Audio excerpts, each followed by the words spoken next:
ಎಲ್ಲರಿಗೂ ನಮಸ್ಕಾರ. ಕನ್ನಡ ಕತೆಗಾರ್ತಿ ಯೂಟ್ಯೂಬ್ ಚಾನಲ್ಗೆ ಸ್ವಾಗತ. ಇವತ್ತಿನ ಕತೆ ಏನಪ್ಪ ಅಂತಂದರೆ, ಶಿವರಾತ್ರಿಯನ್ನು ಯಾಕೆ ಆಚರಿಸ್ತಾರೆ, ಇದರ ಹಿಂದಿನ ಕತೆಗಳೇನು, ಅದ್ರ ಬಗ್ಗೆ ತಿಳ್ಕೊಳ್ಳೋಣ.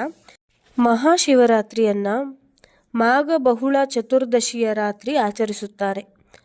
ಇದು ಫೆಬ್ರವರಿ ಇಲ್ಲ ಮಾರ್ಚ್ ತಿಂಗಳಲ್ಲಿ ಸಾಮಾನ್ಯವಾಗಿ ಬರುತ್ತೆ. ಹಿಂದೂ ಆಚರಣೆಯ ಹಬ್ಬಗಳಲ್ಲಿ ಒಂದಾದ ಮಹಾಶಿವರಾತ್ರಿ ಆಚರಣೆಗೆ ಒಂದು ಹಿನ್ನೆಲೆ ಇದೆ ಮತ್ತು ಅನೇಕ ಕಥೆಗಳೂ ಇವೆ. ಶಿವಪುರಾಣದ ಪ್ರಕಾರ ಸ್ವತಃ ಶಿವನೇ ಪಾರ್ವತಿಗೆ ಹೇಳಿರುತ್ತಾನೆ, ಶಿವರಾತ್ರಿಯ ದಿನದಂದು ತನ್ನನ್ನು ಪೂಜಿಸುವ ಭಕ್ತರಿಗೆ ವಿಶೇಷವಾಗಿ ಅನುಗ್ರಹ ನೀಡುತ್ತೇನೆ ಎಂದು. ಶಿವರಾತ್ರಿಯ ದಿನ ಶಿವನಿಗೆ ಅತ್ಯಂತ ಪ್ರಿಯವಾದ ದಿನ. ಮೊದಲೇ ಹೇಳಿದಂತೆ ಶಿವರಾತ್ರಿಯ ಬಗ್ಗೆ ಅನೇಕ ಕಥೆಗಳಿವೆ. ಶಿವ ಹಾಗೂ ಪಾರ್ವತಿ ದೇವಿಯ ಮದುವೆಯಾದ ದಿನವೇ ಮಹಾಶಿವರಾತ್ರಿ ಎಂದು ಆಚರಿಸಲಾಗುತ್ತದೆ. ಅಲ್ಲದೆ ದೇವತೆ ಮತ್ತು ಅಸುರರ ನಡುವಿನ ಯುದ್ಧವಾದಾಗ ಸಮುದ್ರ ಮಂಥನದಿಂದ ಉದ್ಭವವಾದ ವಿಷವನ್ನು ಶಿವ ಕುಡಿದ. ವಿಷ ಗಂಟಲೊಳಗೆ ಹೋಗದಂತೆ ಪಾರ್ವತಿ ರಾತ್ರಿ ಇಡೀ ತಡೆದಳೆಂದು ಹೇಳಲಾಗುತ್ತದೆ.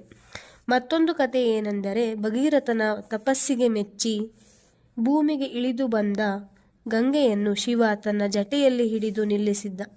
ಇದನ್ನು ಕಂಡ ಭಗೀರಥ ಗಂಗೆಯನ್ನು ಭೂಮಿಗೆ ಹರಿಸುವಂತೆ ಪ್ರಾರ್ಥಿಸಿದ. ಆತನ ಭಕ್ತಿಗೆ ಮೆಚ್ಚಿ ಶಿವ ಗಂಗೆಯನ್ನು ಭೂಮಿಗೆ ಬಿಟ್ಟ ದಿನವೇ ಶಿವರಾತ್ರಿ ಎನ್ನಲಾಗುತ್ತದೆ. ಈ ಎಲ್ಲ ಕಥೆಗಳನ್ನು ಉಲ್ಲೇಖ ಮಾಡಲಾಗಿದೆ ಶಿವಪುರಾಣದಲ್ಲಿ.